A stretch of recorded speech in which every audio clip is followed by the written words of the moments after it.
let's move on to Jainism. Also sometimes pronounced Jainism. It depends on how faithful to the Sanskrit you want to be. It is a religion and more generally a worldview, a philosophical stance, developed initially by Mahavira. Mahavira, the founder of Jainism, is somebody who was, again, a contemporary of the Buddha, of Confucius, of Lao Tzu. This is a great period in human history known as the axial period, when a lot of great religions, great systems of thought were first developed. The central doctrine of Jainism is ahimsa, non-injury. So do not harm any living being is the general idea. Harm no sentient creatures. So in particular, you should not only not harm other people, do not harm animals, do not harm anything that has conscious awareness. And here is an analogy. O philosophers, is suffering pleasing to you or painful? Just as suffering is painful to you, in the same way it's painful, disquieting and terrifying to all animals, living beings, organisms, and sentient beings, causing violence to the mobile beings, these sentient beings that can move around, as opposed to plants, for example. In fact, it's the knot of bondage. In fact, it is the delusion. It is, in fact, the death. In fact, it is the hell. Now, what is the underlying claim?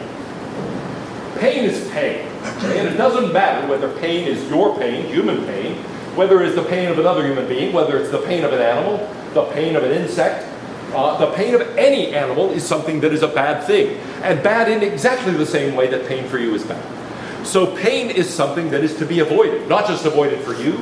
You're not to cause it for other living beings. And so not to cause it for other humans, not to cause it for animals or any other sort of sentient being. All beings, those with 2, 3, 4 senses, plants, those with 5 senses and the rest of creation experience individually pleasure or displeasure, pain, great terror and unhappiness. Beings are filled with alarm from all directions and in all directions. See, there the benighted ones cause great pain. All beings are fond of life. Like pleasure, hate pain, shun destruction. Like life, long to live. To all, life is dear. And so killing is wrong. Not just killing human beings, but killing any sentient being. Some Jainists actually wear masks so that they do not inhale any microscopic organisms and kill them. Yeah?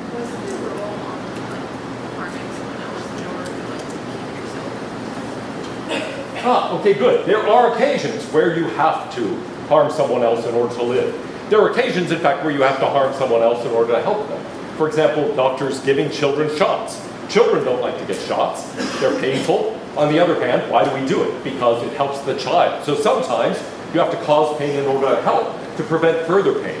At other occasions, you have to protect yourself. And so the Jainist is not typically somebody who says, look, I'm saying that under all circumstances, for any reason, violence is something that it must be avoided. Though some Jainists are like that. Some others simply say, look, I'm saying that this should always be avoided if possible. And so we want to minimize this sort of violence, minimize harm, minimize pain to living creatures. And if you think of it that way, think of this as something like utilitarianism in a way. There's pleasure and pain that are the ultimate sources of value, with an extra strong emphasis on the pain part. And so a moral imperative becomes minimize pain, have as little pain as possible for all living beings, not just you. At times, yes, for example, plants are mentioned here. Well, if you don't eat animals and don't eat plants, you're not going to be able to live yourself. And so you will have to kill some living beings in order to survive. But the thought is you want to minimize damage to other living beings, not just to humans, but to all living forms. The Arhats, the saints, and the Bhagavats, the holy lords of the past, present, and future, all say thus, speak thus, declare thus, explain thus. All breathing, existing, living, sentient creatures should not be slain, nor treated with violence, nor abused, nor tormented, nor driven away. This is the pure, unchangeable, eternal law. So there is really just one fundamental moral principle here, which is avoid harm. Okay, minimize suffering, minimize pain. Here is how it's put in the Asharanga Sutra. One should not injure, subjugate, enslave, torture, or kill any animal, living being, organism, or sentient being. There are some who of a truth know this to be the bondage, the delusion, the death, the hell. And so this is something that is an absolute value no matter what. And it is something that is absolute for all living beings. No living being wants to suffer. No living being wants to be destroyed. And so the idea is really that, look, these things are to be avoided. If they are wrong for animals in the same way that they're wrong for human beings. We experience pain when forced into unconsciousness or when deprived of life. So do the mobile beings. So do all other animals, in other words. So, do not use a weapon causing violence to the mobile being or cause others to use it or approve of others using it. Yes? How would they respond to the existence of pacifism or people who have suicidal tendencies? Would they have to be intervened against in some way? Okay, good. The claim here is no mobile being desires death, desires pain, desires suffering. But what about people who seem to desire death or desire suffering? What about the person who is suicidal?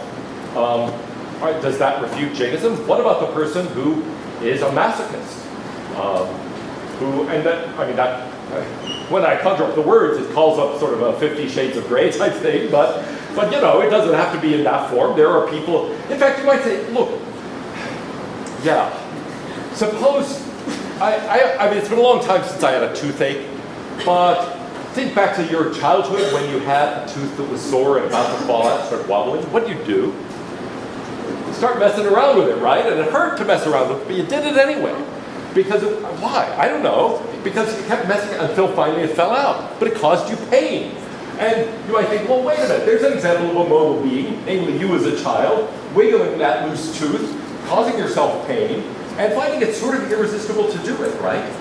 And I've sometimes had a toothache later for some reason, and I find it hard to stay away from it. I keep wanting to chomp on it and cause pain. It's like, why?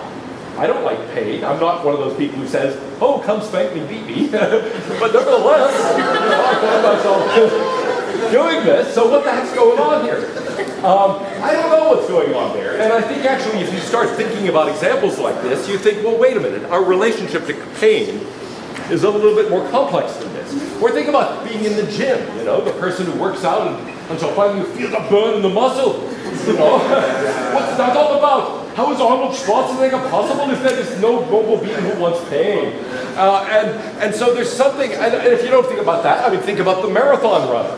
I've never run a marathon, I'm not an idiot, but, but you know, I'm told that around mile 20 you just totally give out and it's just painful for that last 6 miles.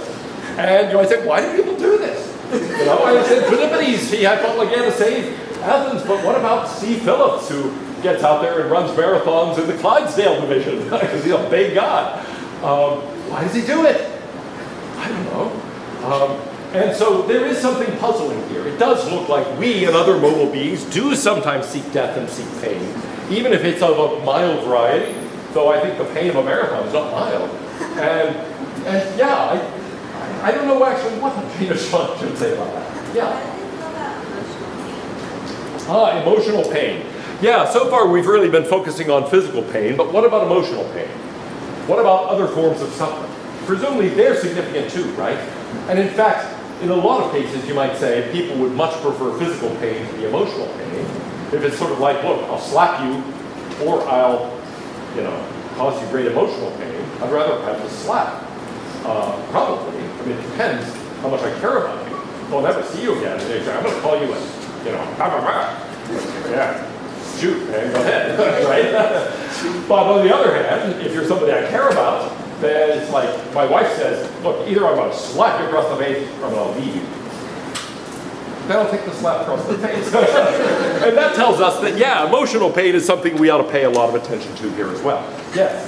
What about pain that you have to get what if you tattoos, for instance? That's going to be painful to go through. Yeah, okay, good. There are lots of times when we undergo pain for some purpose. Actually, he mentions tattoos. I don't know what the purpose would be there. That is another thing like running marathons that strikes me as insane. So I can't speak about that, but studying is sometimes painful, right? You're in college. Good grief. There are lots of things that are painful about attending college and trying to get a degree, and you're doing it for some higher good. So there are times when we seek pain, well, let me put it this way. We don't seek the pain exactly. We're willing to put up with the pain in order to get the greater good out of that. It's not like you say, oh, I want to go to college because I just don't want to really be forced to pull all-nighters and, you know, forced to study things I really am not interested in and blah, blah, blah. Nobody does it for the sake of the pain. They do it for the sake of the victory at the end, the goal. Yes? Would Jainists deny the Buddhist argument that pain or suffering is an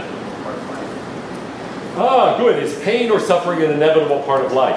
I think that Jainists would agree that it is. How do we know that? Because in the end we all die. We're all mortal beings. And so for any mortal being, pain is going to be a part of life. Death is a part of life.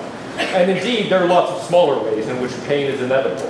And in fact, good for us. We need to know when we're injured, right? We need to know when something is harming us. You need to know when your foot catches on fire that you should get away from the fire, okay?